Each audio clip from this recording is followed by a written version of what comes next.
Hi everyone, took a long time but I've made it here. We're in Odenthal now, which is in the Bergisches land near where I live.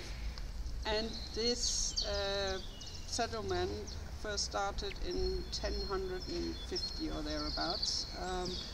The church behind me, you can see that up there,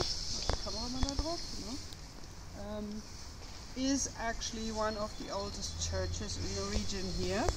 It's a Romanic architecture, and this is very old, but I'm not going to talk about this one. What I'm going to talk about today to you is the Hexenkessel, Brunnen, which means the witch's cauldron, which is a well, which at the moment doesn't have water because it's still too cold. So the lid is on and the water is shut off, but I'm going to show you in a minute what it all looks like. And just in case, for those who don't know me yet, I'm Tirza Schaefer. I'm an author and I'm a practicing witch amongst other things, multi-passionate. So let me show you the wonderful cauldron, because we had witches trials here in the early 17th century. Yeah.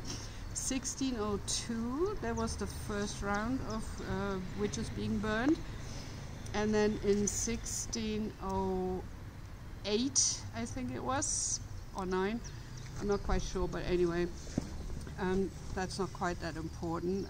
The last one, Katharina Günsch was her name, was brought to trial, accused as a witch, and even though she was repeatedly tortured, she never said that she was a witch. So they kind of, were merciful in quotation marks and sentenced her to be strangled to death and not burned alive. So her body, once she was dead, then it was burned afterwards.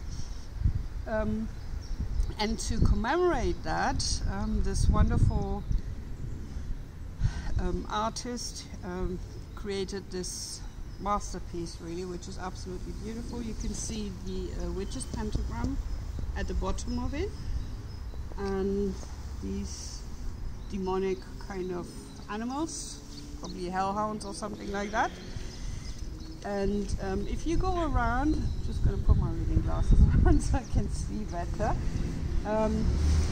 around the rim of the cauldron, all around, you can actually see the various stages of how that all developed.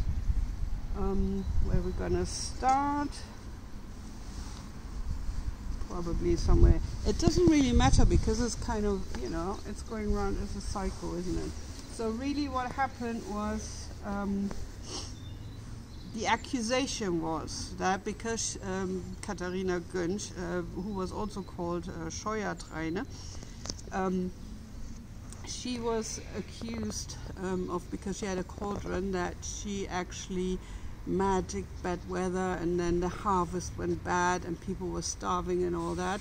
Her third husband was a good for nothing, and he wanted to have all her money. She was a very good businesswoman. So with her first two husbands, whom she both lost, I'm not quite sure how they died. Might have been a skirmish or due to some sort of disease. She, then she had the third one, and the third one was a really, lazy bastard who just wanted to get rich, and and everything together they accused her of witchcraft. Many different things, not just that, but here's, like, you see, like there's a dead cow here, people are distraught, and then they're going like, oh, you did that, you've got, you've kind of did some magic with your cauldron and things, to bring that plight about. You can see probably onions or garlic or something, different herbs and things. Then we go here, so people are then starving because there's nothing there. You can see how much they suffer, they look very suffering. Then they get together and start to compare, like, oh, she did this to me, she did that to me, she must be a witch, it must be her, she put a curse on us and whatever. then they accuse her. So she is being, you know, arrested, brought to trial.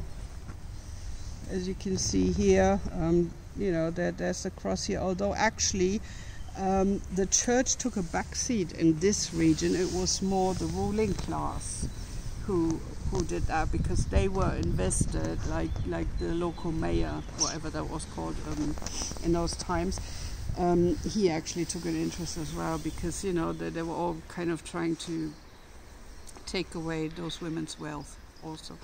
And this lady's grandmother was one of the witches that was burned in 1602. So you can see how that goes over generation, how much karmic generational pain and trauma we have in our ancestry as women as well, especially as women, empowered women, women with special gifts, women who dare to be different, or who are different and maybe not dare because they're too scared, because all that ancestral trauma is still there. It's like, if you're different, if you have a certain kind of power, if you have a certain gift, that can mean death, torture and death, okay, prosecution, all that. You see here, she is very scared, she's cowering there, they torture her, you know, on the rack here. There's more torture. She's been interrogated. Here, like instruments of torture everywhere. There's that cross again. And yeah, and she was strangulated, and not here, but not too far from here. But she is actually from here. This is the place where it all happened, where she lived.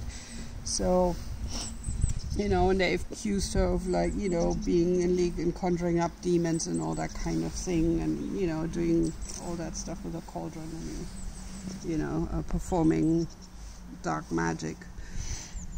And that's basically how that happened.